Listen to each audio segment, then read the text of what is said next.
You're listening to Unseen. We're a home for queer millennial voices. No fame, no filters, no perfection required.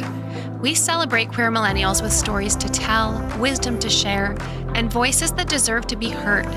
This is a space where real life, messy, hilarious, and full of heart is always worth sharing. Watch us on YouTube, listen on Spotify, Apple Music, or wherever you get your podcasts. Erica. Laura. Happy Pride. Happy Pride. Happy Pride. Happy Pride. It's our month. Cheers. Cheers. Did you see that I brought real glasses this time? I know. It feels like a special occasion. I grabbed the plastic and I was like... No. I actually had a feeling. I knew because you were like, I'm going to bring champagne, and I knew that you were going to get fancy. Vintage coupe glass. I love a vintage coupe. I know. Okay, so in celebration of Pride Month and this bonus Pride Month episode, tell me about your first ever Pride experience. Oh my goodness. It's all coming back to me now. New York Pride Parade. I must have been 20-something, 2. Whenever Hillary Clinton was running for senator and she was in the Pride Parade and I saw her and we made eye contact. It was the craziest day I've ever experienced in my life. Yeah. Okay, well, tell me about why it was so crazy. It was just so many people. Again, I grew up in Maine, and this was a big transition into city stuff, city experience. And they were just I went to college and made the group of queer kid friends. But then when you're surrounded by thousands of gay people all in one spot, and everybody and corporations have their little flags and everybody's celebrating Once upon a time, corporations participated in Pride. And then you see Hillary Clinton and just a lot of famous people. And I was just over the moon oh, wow, I'm not weird. This is cool. There's a lot of queer people out there. And yeah, that was my first experience. It feels like this takeover where today I'm cool and I'm going to make out with my girlfriend in the streets and the rest of you are so fucking lame. I always felt every year I was just I'm a bad bitch. It always felt so good. So what about yours? My first Pride was 2007. No, must have been 2008 because Sam and I lived in LA that year. So my first ever real Pride. I was coming off of, because Sam and I met in our sorority. So I was coming off of this life in a fishbowl where everyone was just so entwined in all of our bullshit. And now we were in West Hollywood. We had a couple queer friends. We were so young. We were probably 22. And my sister was visiting. Oh my goodness. Beautiful straight sister. And I was like, we're going to go to Pride. And she was like, fuck yeah. And so we went to the big Pride festival where you can go in the tents and all the things. And there was the guys in all the latex and the gas masks. What do you call them? I asked you this the other day. The latex and the gas masks? Yeah. I mean, I feel like that's a different version of kink, but there's leather stuff. Yeah. There's So there was a lot of kink going on. Yeah. I remember my outfit. What was your outfit? It was an American Apparel, long gray. It could be a really short dress or a long tank. It was a long tank on me. One shoulder kind of came off and you would put a belt right around the middle, and I wore it with short shorts. Yes, you did. I really did. And then that night we went out to this Mexican bar we loved in West Hollywood. I can't remember the name of it. And we all just drank 1,000 Coronas. And it was so fun. And it was just my first, I just come from straight world. And it was just my first experience. And then I've had so many good prides since then. Oh my God, so many good prides. I remember when I moved to San Francisco, not a pride parade or festival, but it was the Folsom Street Fair. Have you heard of this? No. It's when the Castro was just taken over by the gays and lots of things happen. Like what? Don't bring your kids because you don't know what you're going to end up seeing or experiencing. But for a young pup, it is quite eye-opening. And it was a lot of fun. Yeah, I bet it was. Yeah. But I think New York prides have been my favorite year after year. Yes. All the years Sam and I lived in New York, we would meet everyone downtown for brunch, go to the parade, drink all day, sometimes end up on the Soho House roof. Oh, once upon a time. Yeah. It was so fun. And then eventually I'd get really drunk and Sam would be like, that's enough now, as Cut usual. off. Cut off. But again, it just felt like our day. Yeah. Oh, we did like the party on the pier one year, the lesbian dance party on the pier. Oh, God, we did all. And it was so fun. Being young and queer during Pride was so fun. I mean, the year in 2015, when they passed marriage equality, right? That was the Supreme Court decision, was 2015. That was the best Pride ever. It happened in June. We were all just, wow, was that a hopeful time? And wow, how things have just come crashing the fuck down in the decade that followed. Isn't that insane? That was a hopeful time. Because we were at an age where we were like, we were married, and now we were legally married nationwide because we've been married for 2 years in New York. And we were like, yeah, we're going to have kids. Yeah, the world has changed. We're just normal now. So we did all those things. And now Here we are. Hey, it's still legal for now. No one is ever going to tell me that I am not married to my wife. That's true. Like, I will not accept that. Yeah. Makes me think of Handmaid's Tale, but we're not going down that path. When Quinn was a baby, we used to always rent a beach house on Fire Island with my siblings. And I remember when they were all just so little, we would always go in June because it was the off season, even though it was so beautiful there. So it was really quiet. And we would just decorate the whole back deck with Pride and dress all the kids in Pride stuff and have our own little, Well, that's adorable. like me and my siblings and the babies just have our own little Pride party. It was so adorable. cute. It's really nice to have a family that, like, my siblings have their giant Pride flags up. My mom has her Pride flag out. That's nice. Does your mom have her Pride flag out? I think she does. She probably does. And my sister's is my favorite because she just lives on a street in New Hampshire that's retired police officers. And so there's a lot of Trump. And she puts a big fucking flag out there. I mean, I would not mess with your sister. So Yeah, you may think it's her husband keeping them safe. Nope. But it's her. it's Katie. Yeah. So what's your most memorable Pride? Oh my God, I don't know. It's so hard because there's like Pride pre-kids. Like Right. there's a version of They're Pride so pre-kids. different. And then it's post-kids Pride. Like, taking the boys to New York City Pride last year was so special. So we went, me, Sam, and our boys went with you, LB, and Danny. And is it the most fun Pride I've ever had? No, it was very low key. But just taking them and being like, look at this riot. Look at these people in the streets just here to celebrate. And it was really special. And taking them to like Pride in the Sky, carrying the flag. Yeah. Like, the kids get into it. It was special. So yeah, that's like, kid Pride is so different than young Pride. It's such an important thing to involve them in Pride because maybe they're in school and they're the only kid with two moms. And then they see all of these people. And just like my first experience with Pride, it was like, oh, I'm not isolated in this. There's so many other kids with two moms or two dads or whatever. So having that experience, I can't remember when we started to involve Danny. When he was a baby, but Yeah, like when when it Quinn really was a baby. clicked for him, he was just kind of like, yeah, this is cool. We took him up to like Hudson Pride when he was a toddler and saw the parade, and Yeah. you know, the drag queens just like handing him stickers. So many. My kid has been, Pretty sure he maybe collected some condoms. Like, I'm like, I'll take those, you keep the stickers. And I don't need them either. but it's also like Pride is so special because it's about love. Like the whole premise is about love and it's aspirational and it's so hard to walk away feeling anything but joy. Agreed. And it's so much about self-love. And I think people forget that. I get hardcore targeted on social media for all these anti-Pride things. And then I read the comments and it's so much of like, sleep with who you want. We don't want to know about. It's so sexualized. And certainly I do believe that queer people are much sexually freer than everyone else. I don't think we all need to be afraid of sexuality. Like, certainly there's things I don't need my kids to see, but like, I think everyone's just a little too conservative when it comes to that. But just the obsession with like, yeah, sleep with whoever you want. I don't need to see it. And I'm like, but you know who does need to see it?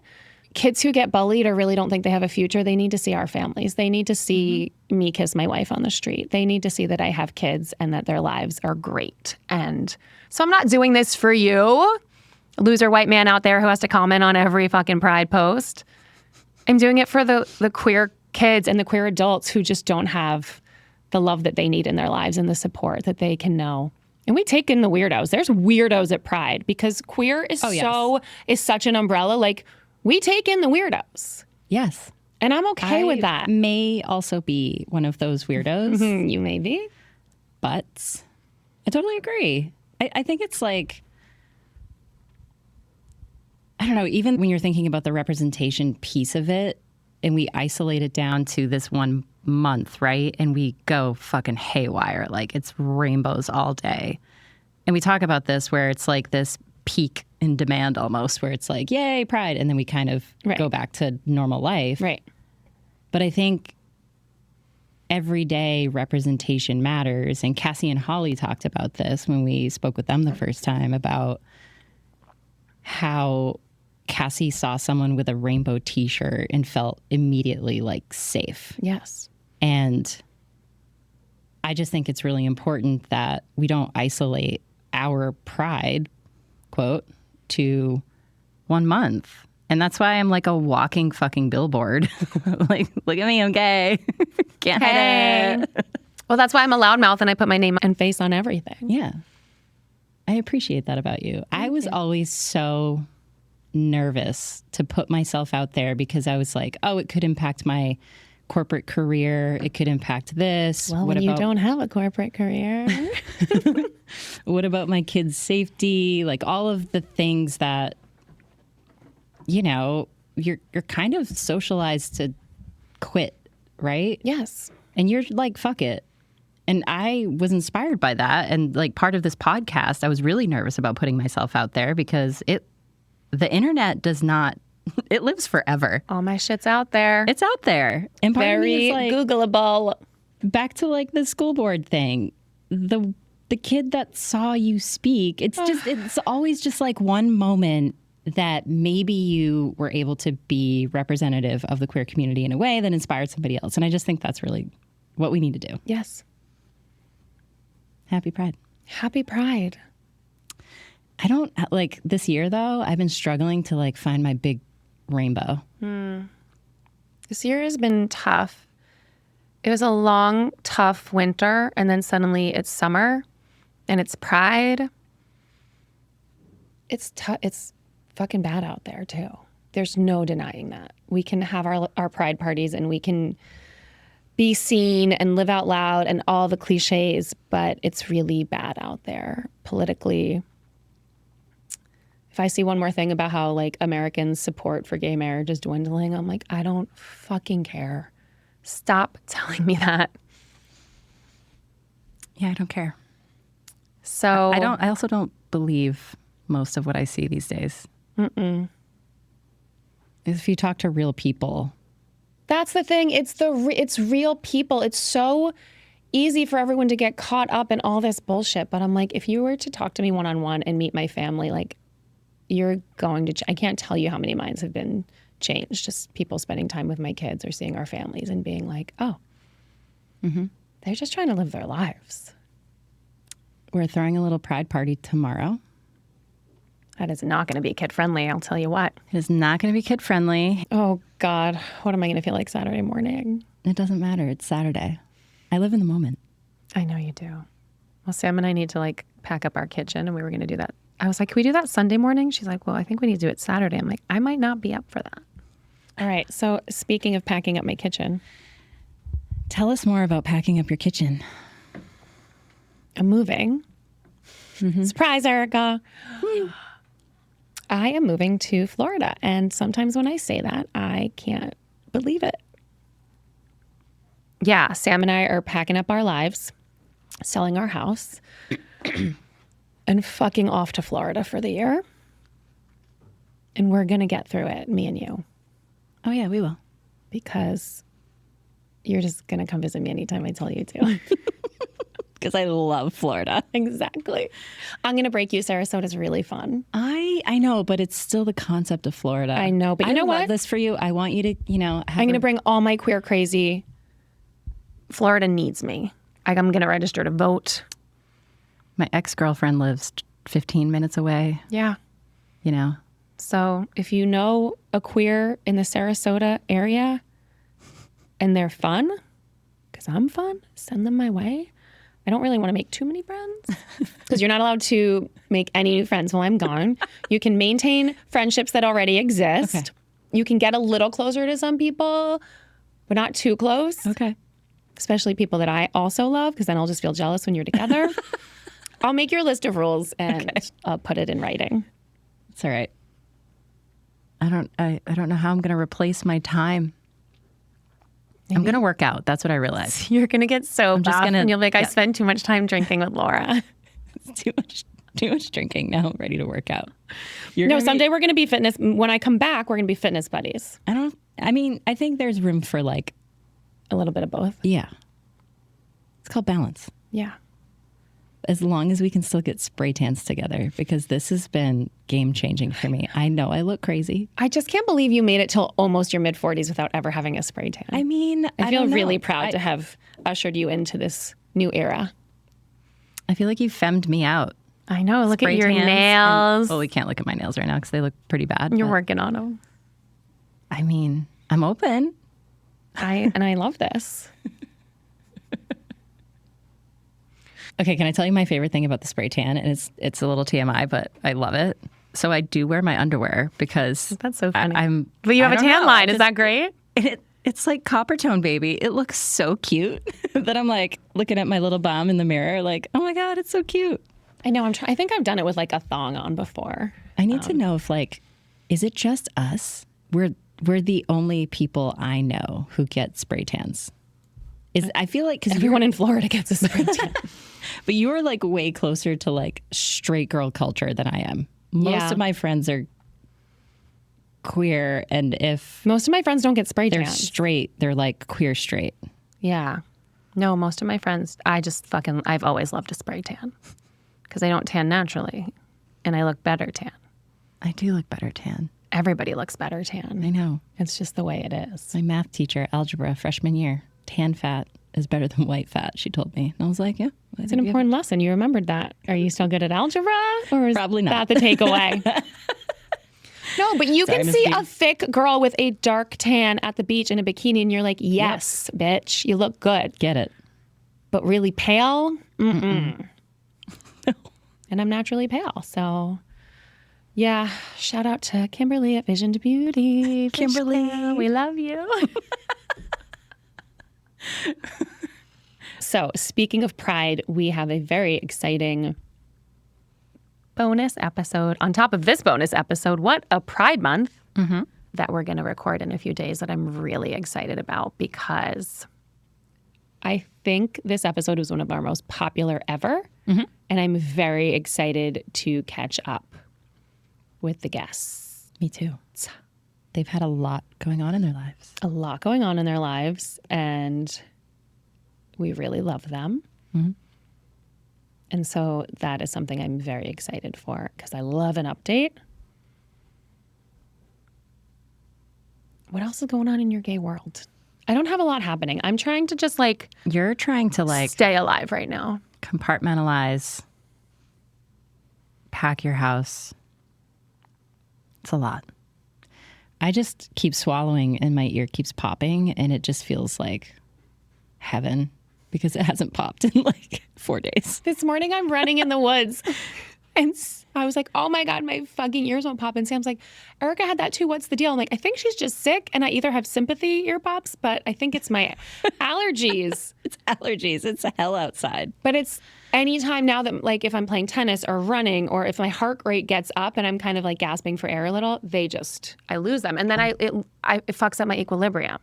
That then sucks. I'm not performing as great as I usually do. My athleticism is lacking.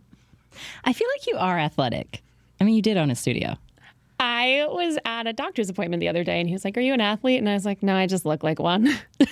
Shut up. There's a difference between like fitness and being good at sports. I don't know about like, that. But you're tall. I'm like, so what? There's a lot of people who don't have fitness who think they're good at sports. Maybe they are.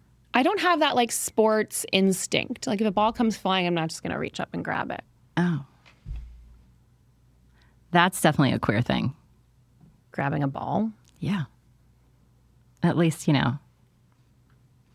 I was never an athlete. Like for real, for real. Wait, but we went through this. You were a cheerleader. I was. That's athletic. It was athletic. It's very athletic. You play tennis? I do play tennis. Not well. I can move though. Ma'am, I can we run played around. together the other day. day. High five. We fucking killed it. We crushed it. We're crushing a the very good men's. team. Yeah. And that was very fun. It's because we don't care. Like it's not serious. And so when it's not serious, it's fun. Right. But a lot of people take tennis very seriously. So you go to these tennis clubs and sometimes you're in drop-ins or something and you're like, oh, you're being very serious. And this is really just supposed to be a good time. Mm-hmm. But there's people who are going to suck the fun out of fucking everything. It's true. I don't think that's us. We bring the fun. We do bring the fun. I'll tell you, speaking of being queer in straight spaces, my wife is so popular at the club where we play tennis. Like they're obsessed with her. And it's a lot of just older white straight ladies. And she's just good at breaking people. Like they just love her. And she can do her stupid dad jokes and her inappropriate shit. I was going to say she has the like no, they love the vibe. They love her. She's like their mascot. I go there and it's like, oh, Sam's wife is here again. Like I'm such a drag. I'm fun and funny. But you know what? I got to let her have one thing. I like to pretend that I'm the favorite as the couple, but Sam, you she deserve really it. is. You deserve it. They love her there. I love this for her. I know. But we go there and she's just shooting the shit with everyone, and I'm like, what is happening? So social. Right? Most antisocial person ever is so social. I love it for her. I do too. I know. Quinn was like, wait, when we move to Florida, how are you going to play tennis? And I was like, I'm going to tell you one thing about Florida. All they do is play tennis. Outside. All year round. Not a problem. Probably for free. Yep. Yeah. You'll be fine. I mean, we don't have a place to live there yet, but I'm sure Sam has found a tennis club. I love that. We probably have a membership already. Oh my God. You can come visit and we can play tennis in January. I know. It'll be so much fun. And February and March. Every month when you come. I know. It's gonna be Frequent flyer. We're gonna have to find a podcast studio down there. I was thinking about that. We'll have to find something. I don't know. Do they know what podcasts are? Oh my God. Fuck you. Sarasota is... We live in Bumblefuck. Sarasota is a proper city. Oh, okay. Are people old and slow? You're going to... I've heard things like when I mention it to people, they're like, you're going to hate how much you love it. Sarasota's nice. Yeah. You're going to hate how much you love it. You're going to... Because really? I know you're going to be like... Yeah. I don't want to love this. And you're gonna. I really don't want to love anything about Florida. I know. It's like it's like the evil empire. I know. You know? They're just out to get you. And they like trick you with the fun. And then they But sometimes we have to infiltrate the evil empire. That's what I'm doing. Short term. Short term. This is not a long-term plan. But that means that everyone in the Hudson Valley has to find me a place to live in mid-2027.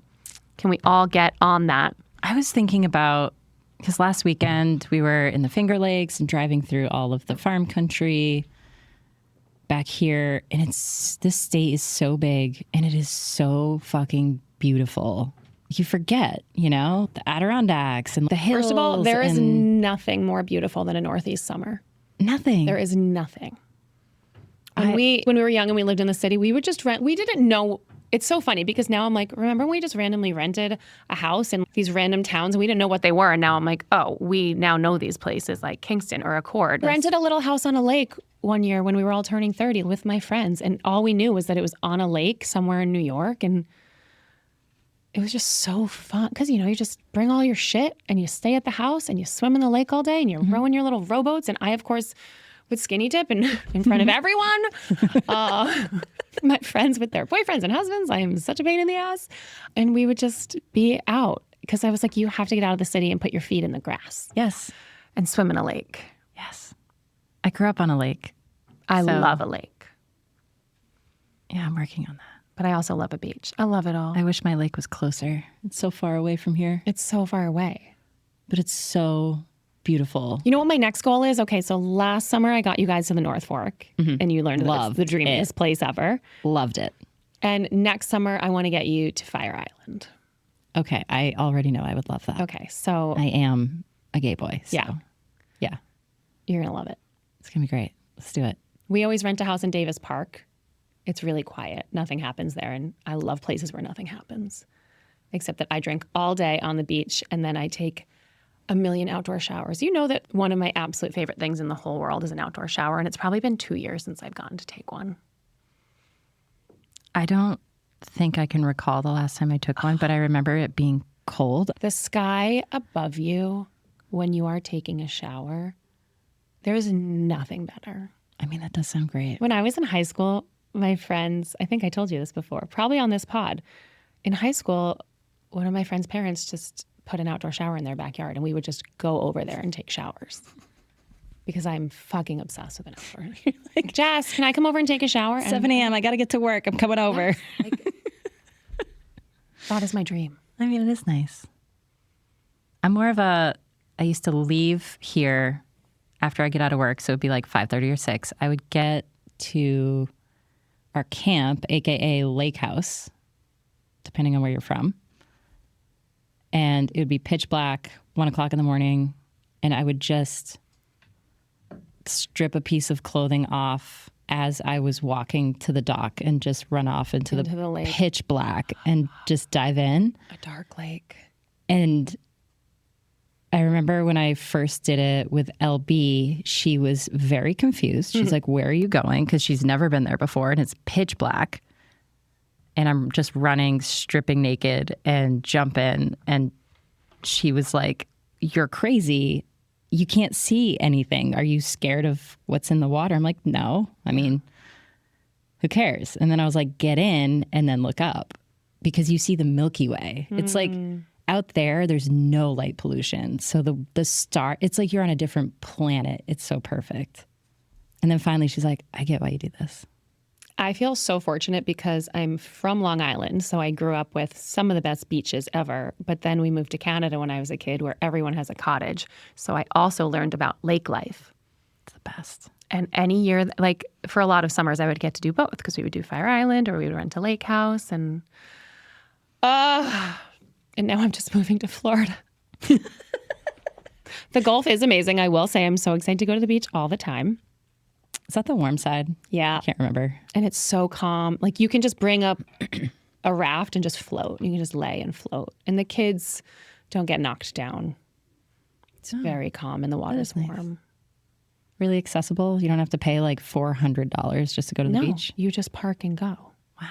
That's a New Jersey thing because on Long Island, I never paid to go to a beach. And I remember when my brother's wife is from the Jersey Shore and I was like, I don't understand. You have to pay, like individually. You're not just paying to park. Yeah. Like, you're paying a permit for you personally to go on this beach that should just belong to everyone. Mm-hmm. Yeah. Well, I'm very excited to learn about Florida. They're going to love you there. They're going to love your little queer cuteness there. Yeah. I love conservative places. I am not stared at. I want to tell you a story. Sam and I have been, she grew up there, so we go there every year. We've been, the kids are obsessed with it. We've taken them, they go multiple times a year. Mm-hmm.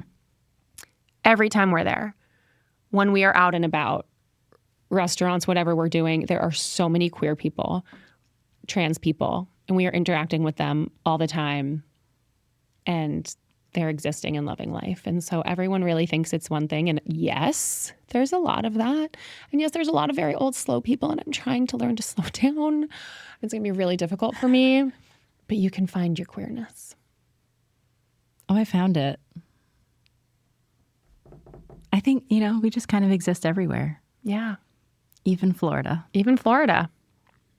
Yeah. I register my ass to vote the second I arrive. Better. I do believe in like a good queer takeover though. Yeah. Yes. Everyone else is getting out of America and I'm like, I'm going to go to Florida. I'm going to go to the epicenter. Down. I'm going to go right. You are just diving in. That's me. Always making the best fucking decisions. Hey, but you know what? things could turn around quickly. Politically, we've seen some interesting things happen, right? Mm-hmm. And I saw something else where like Gen Zers, they view capitalism the way that boomers view socialism. Oh. And so like it's an interesting pivot. And then like all the success. Well, are they voting? I guess we're going to find out.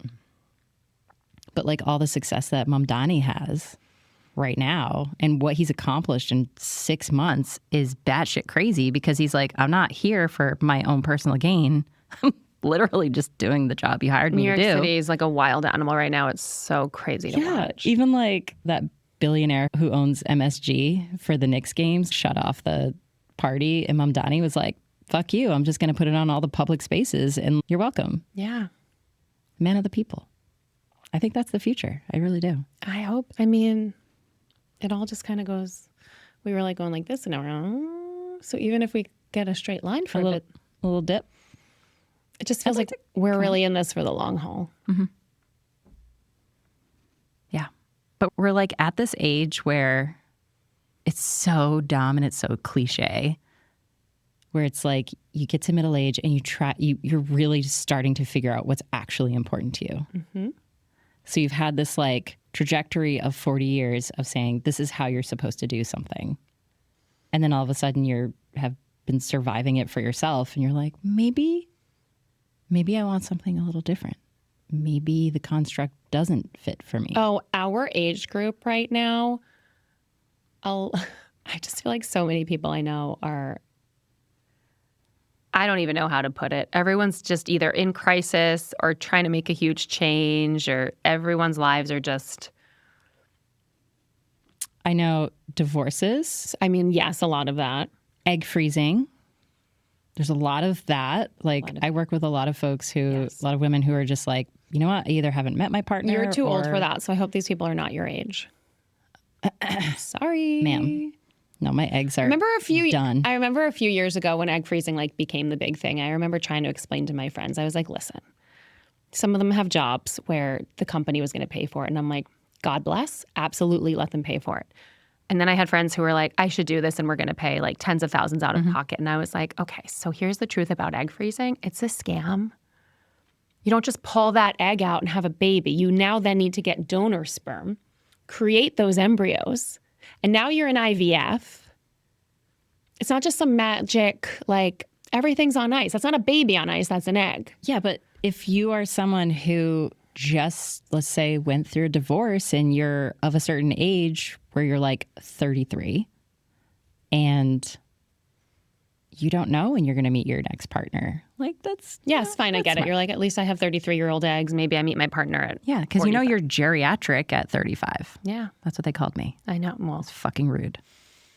It's correct. So I texted you earlier today because a colleague of mine introduced me to something that blew my mind. And I was like, no, this does not exist. This is not a thing. And she was like, I assure you, this is a party.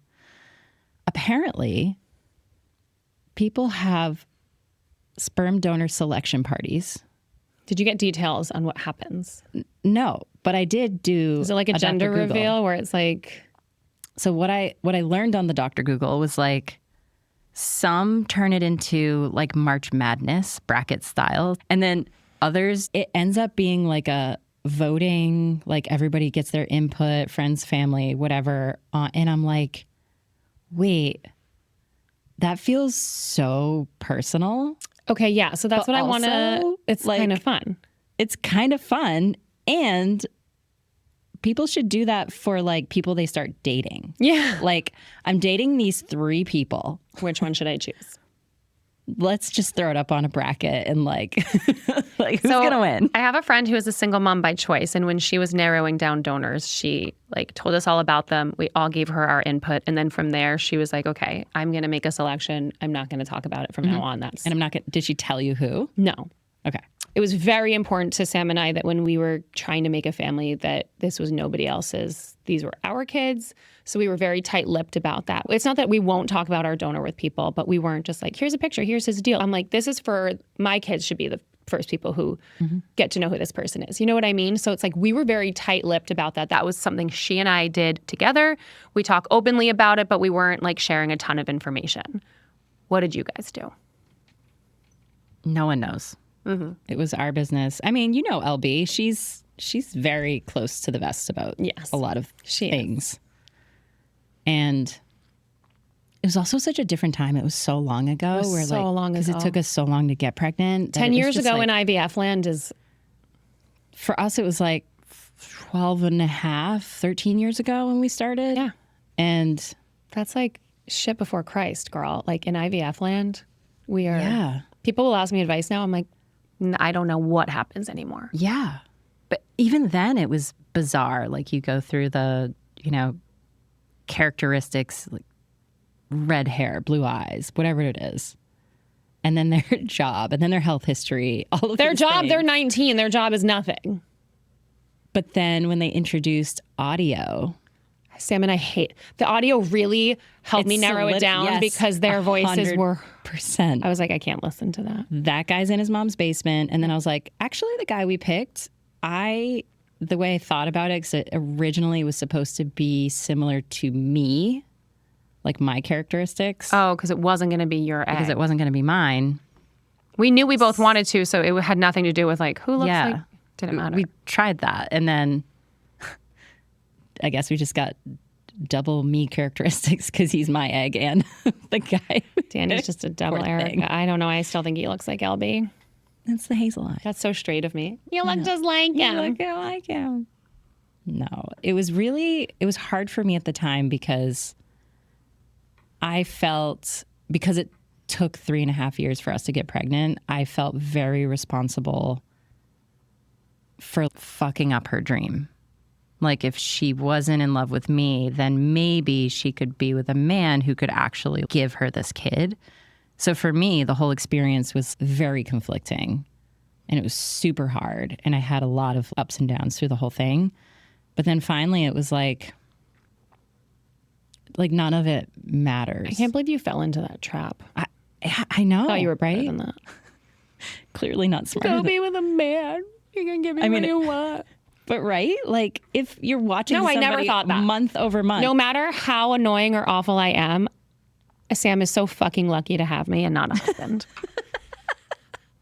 Today she was trying to kiss me and I was like, but I think we're still kind of fighting. She's like, well, I'm mad at you. I'm like, no, I'm mad at you.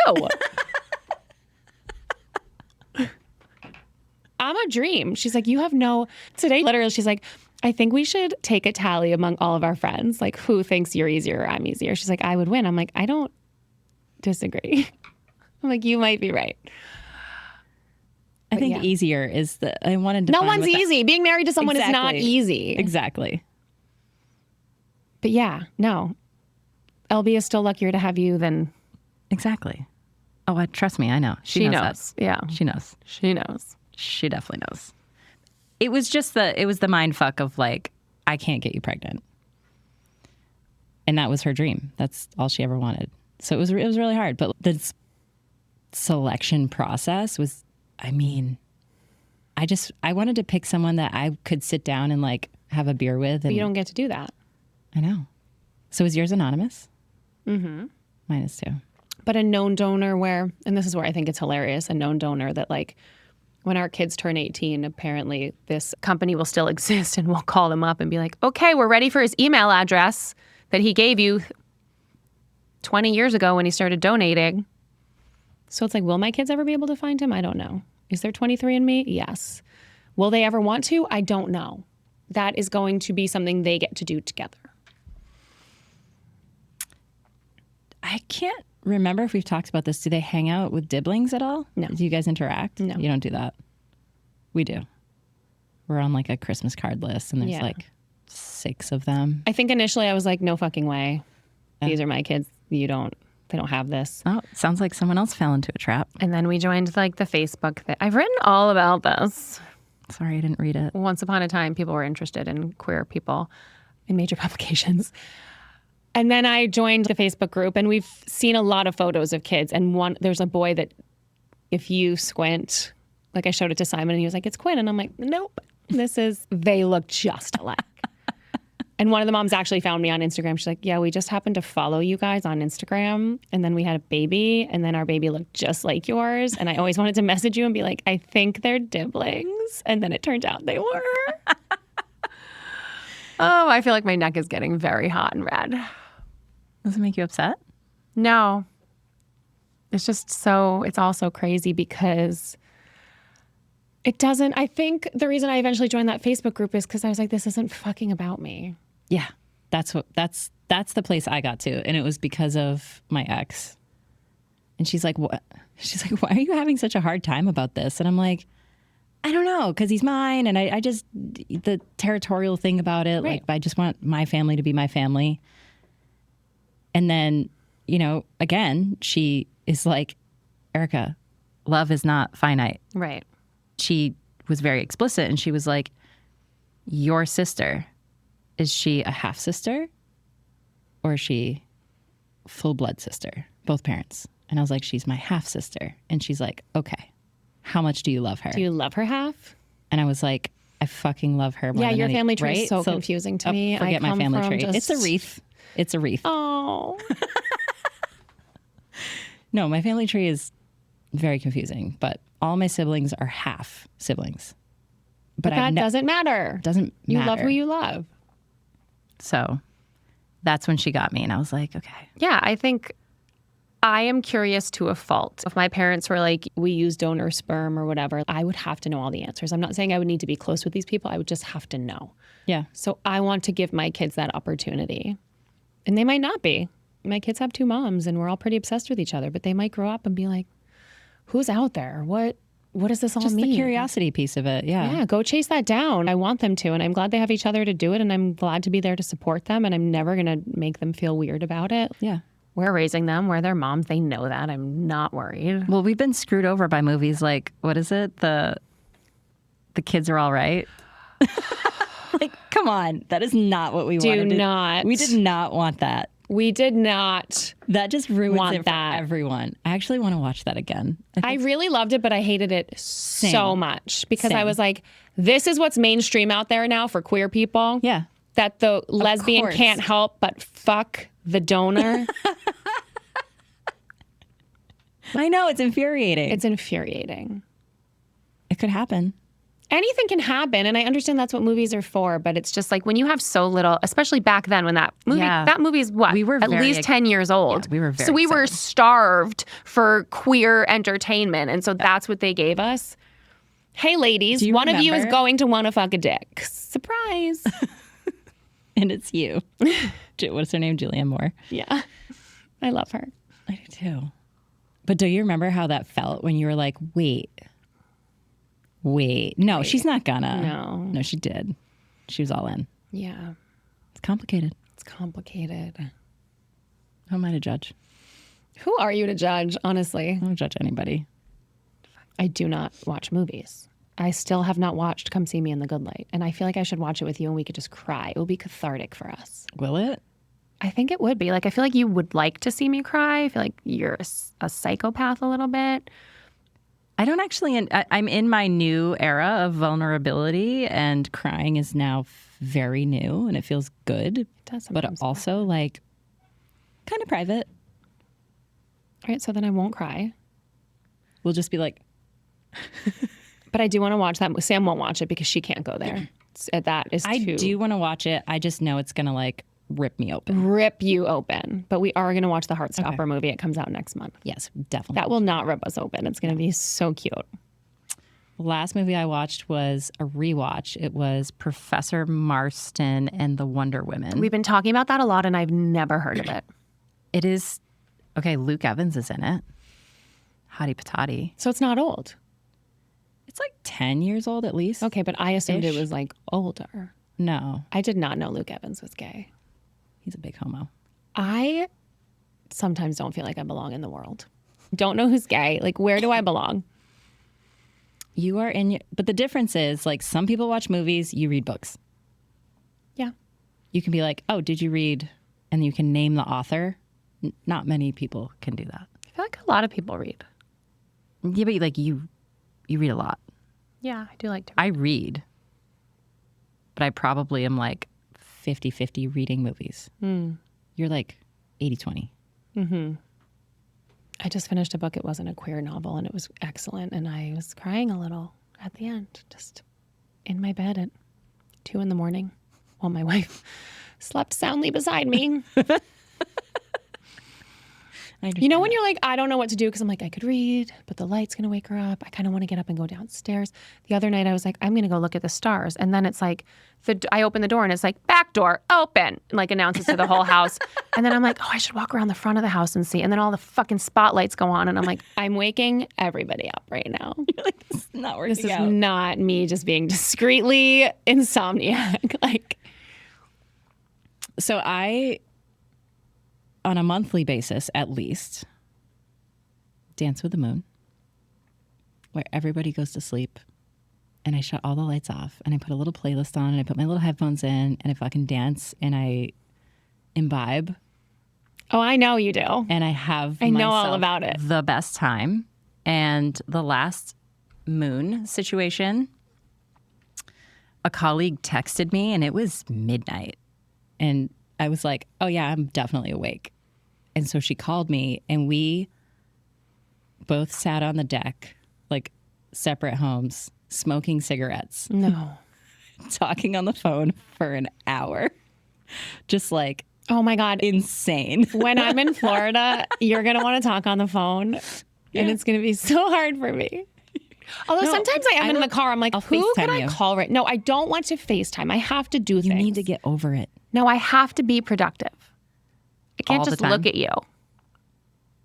Have you not had friends who live far away? Yeah, and we don't FaceTime. Okay, it's a very normal thing. You like cook dinner together, but you're just like on video, just chatting. Do you see what goes on in my house when I'm cooking dinner? Well, usually it's when there's like no kids around. That's, Okay, so never. That's perfect. Done. We're in they're at business soccer here. practice. You cook dinner. No, If they're at soccer practice, I'm at soccer practice. yeah, We'll FaceTime. living the dream. But mostly we'll just call. I'm good with calling. I think we've talked on the phone like twice. Yeah. That's okay. Well, I see you all the time. Like all the time. It's true. That's going to be really hard. We'll be fine. Apparently, I'm going there once a month, so No, but you really are. okay. I really want to see what's up before I make that commitment. That's not how it's going to go. You're just going to come. But nice try. Awesome. There's a couple people there who will tolerate you. My ex-girlfriend. Nah, she probably won't tolerate me either. Does she listen to this? Because you just bring her up as your ex-girlfriend. Well, I have many, but there's one that's in Sarasota, and then there's one that's How many do you have? Because we talk about them a lot. well, there's No, just like give me a quick number. No, you're going to get into a whole thing. And then it's going to take you 10 minutes. like ex-girlfriend as in Never mind. more than a year. Nope. Strike it from the record. I never asked the question. Okay, so this is our bonus Pride episode. Cheers. Cheers. Happy Pride to Happy us, Pride. to everyone. All the gays. The gays, the queers, the allies, especially all of our trans brothers and sisters, and they and thems. And yeah, we have a really fun catch-up bonus episode coming up with some really cool guests. We're very excited. We're very excited. So thank you for listening. Tell your friends to catch up because we have 2 seasons. And then we'll make a 3rd. Okay. I feel like I have things to do now. Exactly. I have my marching orders. You have your marching orders. Cheers. Happy Cheers. Pride. Happy Pride.